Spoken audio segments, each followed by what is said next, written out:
AKAPADers, we got something totally special tonight. Let me just show it to you because this has been brewing. This has been on my read pile for a very long time and for good reason. We're talking what I consider, because I've read the Christopher Priest stuff. I've read the John Romita Jr. run. I'm talking about the greatest Black Panther story of all time. And guess what? Here we go. These are the things we love. It's highly forgotten. It's down the memory hole. No one really remembers it. No one references it because here's the reason why. There's little buzzwords involved with these 4 issues. And by buzzwords, I mean that it's not very, there's not a lot of social commentary. It's basically just a straight up dude versus dude while the other dude turns into a demon story. That's why it's so great. And we're along the way we get right here, look at that thickness. We get some of the absolute most dense storytelling you can imagine. We get some of the most fantastic artwork you can imagine. We get Black Panther in moments. We have blood. We're highlighting Black Panther in a time of comics where Black Panther literally was not important. 1991. Let's just hit the drawing table because look, I gotta confess. We're not going to review this story. I'm not going to recommend it. I'm not going to not recommend it. I'm not going to give you my deeper thoughts on the intro post drawing table. I simply want to show this off. And the reason for that is the denseness. This is so freaking dense. It really is. It's so dense. I keep going back and forth. And I'm just trying to chip away at fully understanding everything that was laid out in these books, because Marvel at the time didn't seem to know how to publish Panthers Prey. That also makes it immensely significant, makes it very important, and it truly makes it a hidden gem. And I just feel like somewhat I'm obligated to bring you guys a lot of the material that I'm drawn to and kind of guide you along the way to why I think it's important, why it should be in your stack or on your reading list. And the absolute best thing about this book too, AKAPADers, it's freaking cheap. You can get this on Amazon, you can get this on eBay, not pay too much money. It's a gift when books like this are this freaking packed, this good, and affordable, coming from 1991. Let's hit that drawing table. Presenting to you Black Panther Panthers Prey, 1991. Don McGregor, Dwayne Turner, still rocking and rolling. Story career for Dwayne Turner. So, like I said, this is just a show and tell, and I apologize for the lack of analysis. I just don't feel like I'm ready to talk about this story, but I want to show it off. And maybe this video will get a different type of traction. Maybe I'll do more of these. But these are the things I love. Look how deep. This is what I mean about dense. We have a complete layout of Wakanda here. I mean, we just have a topographical map of it. I love it. Bios in the back. So this is the backs of these. We kind of just have to talk about this real quick. I mean, outside the latest issue, we're presenting this as if this is a serious piece of non-fiction, even though it's fiction. This type of layout for the back of books was very prominent in the 80s going into the 90s. Again, we're only at 91 here. And this does set the stage. This sets the ideas of the story ahead of us. And look, when I was a kid, this image used to creep me the heck out. So what is it? What are we really dealing with? Why am I excited over Panthers Prey? Should I just flip through this and show off some of this artwork here? Now, when I say about format, I don't think Marvel knew. I don't think they knew what they were dealing with as they were getting these pages in, because the gaps here, like right here, the margins, makes me think that this was meant for a larger format graphic novel or magazine.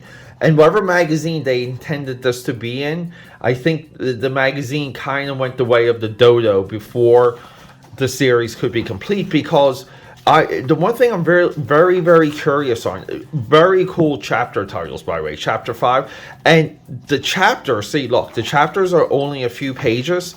This also makes me believe that these were installments for a monthly release and a monthly drop.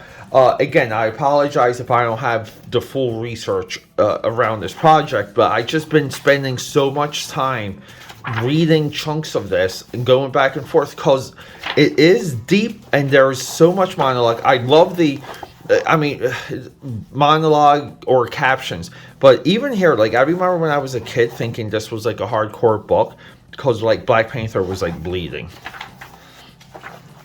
But I just love the illustrative quality here. They're almost like master of the universe proportions. But see what I mean? Like chapter 7, a slice of Wakanda pizza. This chapter is only a few pages here. See,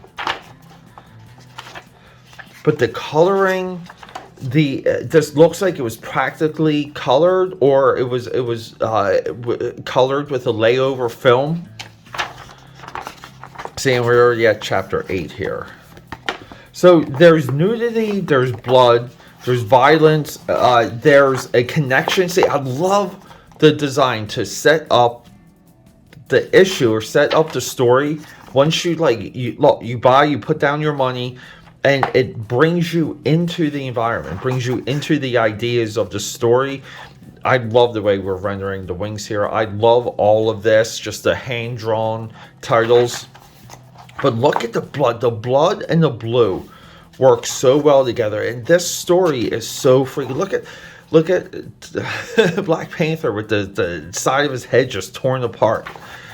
But this story is so freaking hardcore, and see what I mean about being dense. And look, keep in mind, going into the 90s, the profile flashback became very prominent. McFarlane was very prominent with the profile flashbacks. You kind of want to say some of the origins could be here for that effect. And we do get into Wakanda politics. We get into vibranium politics.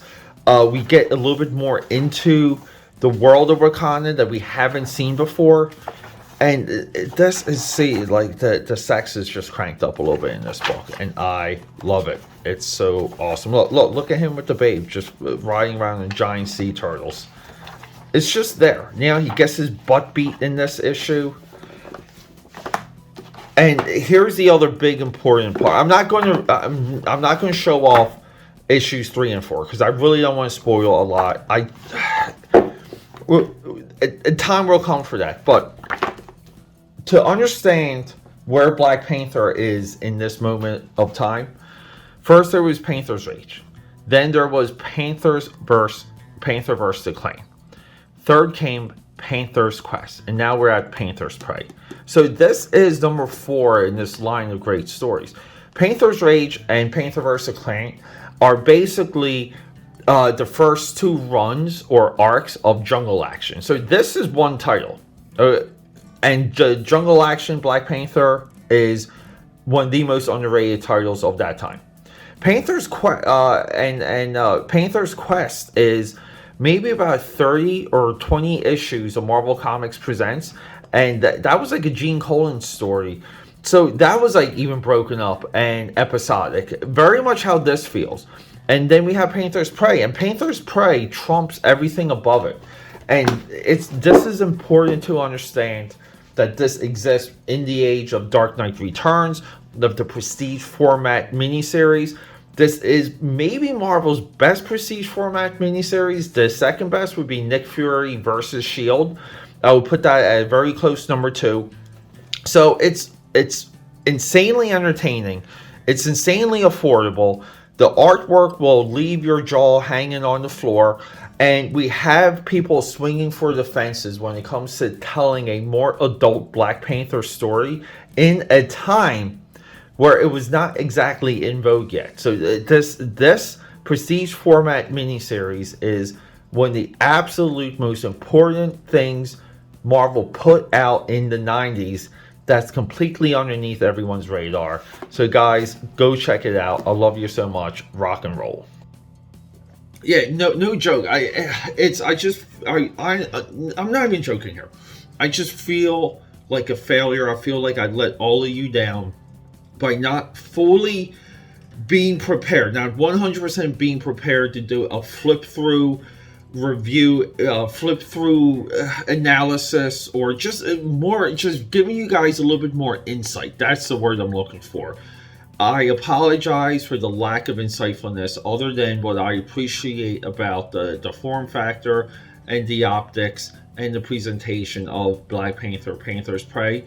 So, in upcoming video, we will do a deeper analysis on Black Panther Panthers Prey, but in the meantime, we have to keep going. We have to just go forward, and my apologies. AKAPAD here. I love you. Goodbye.